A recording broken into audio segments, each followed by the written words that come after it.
कक्षा 11 वालों के लिए हिंदी विषय से सहायक पाठ्य पुस्तक संस्कृत प्रबोधिनी का आज चतुर्थ पाठ यानी चौथा पाठ है। चौथे पाठ का नाम है नीति वचनानि, नीति के वचन। ये ऐसे वचन हैं जो हमें अपने जीवन में अपनाकर उनसे प्रेरणा लेनी चाहिए और अपने लक्ष्य को प्राप्त करने में सहायता प्राप्त करनी चाहिए। नीति का प्रथमः भागः में 4 श्लोक हैं। श्लोकों को पढ़ते हुए उनका अर्थ बताती जाती हूँ। न सा सभा यत्र न सन्ति वृद्धा, वृद्धा न ते ये न वदन्ति धर्मं, धर्मो न स यत्र न सत्यमस्ति, सत्यं न तत् यच्छलम् उपैति। न सा सभा यत्र न सन्ति वृद्धा, वह सभा नहीं है जहाँ वृद्धजन नहीं होते। वृद्धा न ते ये न वदन्ति धर्मं, वे वृद्ध नहीं होते जो धर्मपूर्ण बात नहीं कहते। धर्मं न सह यत्र न सत्यम अस्ति, वह धर्म नहीं है जहाँ सत्य नहीं है। सत्य न तत् यच्छलम् उपैति, वह सत्य नहीं है जो छल के समीप होता है। जो निश्चल होता है वह सत्य होता है या वह सत्य के समीप होता है। दूसरा श्लोक है साहित्य संगीत कला विहीन, साक्षात पशु पुच्छ विषाणहीन। संगीत साहित्य और कला से विहीन, पूंछ सींग से रहित पशु तृणान्नं खादन्नपि जीवमानः तद्भाग्यं परम पशूनां। जो घास न खाता हुआ भी जीता है, ऐसा वह पशुओं का महान सौभाग्य है। पूरी 4 पंक्तियों का एक साथ अर्थ बोलती हूँ।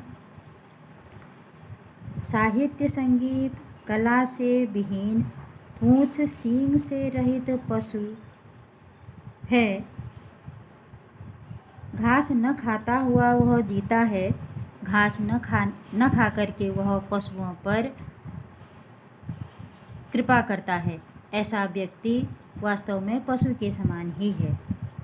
श्लोक संख्या 3 येषां न विद्या न तपो न दानं, ज्ञानं न शीलं न गुणो न धर्मः, ते मृत्युलोके भूविभारभूता मनुष्य रूपेण मृगाश्चरन्ति। ये मनुष्य के लिए कहा है। ऐसा मनुष्य जिसके पास न विद्या है, न तप है, न दान है, न ज्ञान है, न शील है, न गुण है और न ही धर्म है, वह इस मृत्यु अर्थात पृथ्वी लोक में पृथ्वी पर भार के स्वरूप मनुष्य रूप में मृग के समान विचरण करता है। श्रोत्रं श्रुतेनैव न कुंडलेन दानेन पाणिर्तु कंकणेन, विभाति कायः करुणापराणां परोपकारेण न तु चंदनेन। श्रोत्रं श्रुतेनैव न कुंडलेन, कानों की शोभा श्रुति अर्थात वेदों को सुनने से होती है, न कि कान में कुंडल पहनने से। दानेन पाणिर्तु कंकणेन,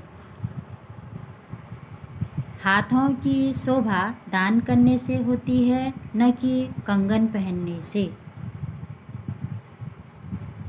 विभाति कायः करुणापराणां परोपकारेण न तु चंदनेन, दयालु लोगों का शरीर परोपकार से ही सुशोभित होता है, न कि चंदन से।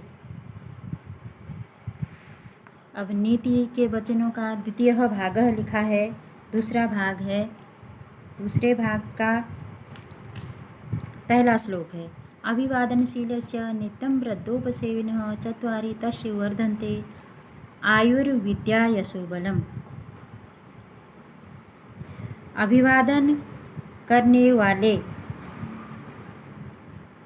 और प्रतिदिन बुजुर्गों की सेवा करने वाले व्यक्ति की ये 4 चीज़ें निरंतर वृद्धि करती हैं। ये 4 चीज़ें कौन सी हैं? आयु, विद्या, यश और बल। यानी जो व्यक्ति अभिवादनशील होकर प्रतिदिन वृद्धजनों की सेवा करता है उसकी आयु, विद्या, यश और बल निरंतर बढ़ती रहती है।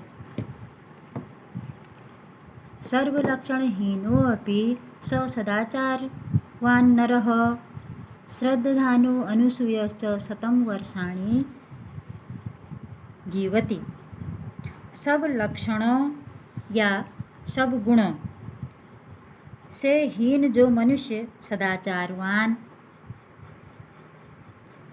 श्रद्धा रखने वाला और ईर्ष्या द्वेष से रहित होता है वह व्यक्ति 100 वर्षों तक जीता है। यथा खननं खनित्रेण नरो वायुरधिगच्छति तदा गुरुगतां विद्यां शुश्रू अधिगच्छति। यहाँ गुरु और शिष्य के लिए उनकी विशेषता बता रखी है कि उस शिष्य को कैसा होना चाहिए। यथा अर्थात जिस प्रकार खनित्रेण अर्थात कुदाल, जिस प्रकार कुदाल से खोदता हुआ मनुष्य निरंतर पानी को प्राप्त कर लेता है उसी प्रकार सेवा परायण गुरु द्वारा प्राप्त की गई विद्या को प्राप्त करता है। अर्थात गुरुगताम, गुरु की सेवा करने वाला जो होता है उसको हम शिष्य ही मानते हैं। यहाँ शिष्य स्पष्ट नहीं दे रखा है, लेकिन जो गुरु की सेवा में निरंतर रहता है और उनके द्वारा दी गई विद्या को वह अवश्य ही प्राप्त कर लेता है। 8वां श्लोक है धृतिः क्षमा दमो अस्तेयं शौचम इंद्रिय निग्रह धीविर्विद्या सत्यम क्रोधो दशकम धर्म लक्षणम। ये धर्म के 10 लक्षणों की बात यहाँ से यहाँ तक की गई है। यानी ये 1.5 जो पंक्ति है इनमें धर्म के लक्षणों की बात बताई है। वो कौन कौन से हैं? कई शब्द संधि शब्द हैं, इसलिए उनका विच्छेद होकर के अलग अलग पता चल जाएगा कि कौन कौन से वो अलग शब्द हैं। क्रमवार धैर्य, क्षमा, मन का नियंत्रण,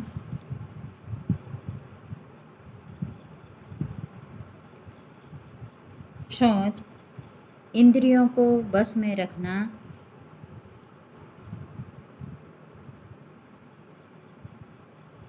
बुद्धि, विद्या, सत्य, क्रोधहीनता अर्थात स्नेह, दूसरों के धन को न ग्रहण करना, सत्य के मार्ग पर चलना, यह धर्म के 10 लक्षण हैं। क्रमवार धर्म के लक्षण फिर बोल रही हूँ एक बार। धैर्य, क्षमा, मन का नियंत्रण, दूसरों के धन को न ग्रहण करना, अस्तेय जिसको कह रखा है, पवित्रता, इंद्रियों को वश में करना, यानी इसके लिए नियंत्रण शब्द यहाँ आया है। शास्त्रों में लगी हुई बुद्धि, विद्या, सत्य, क्रोधहीनता अर्थात स्नेह प्रेम, ये धर्म के 10 लक्षण विद्वानों ने बताए हैं।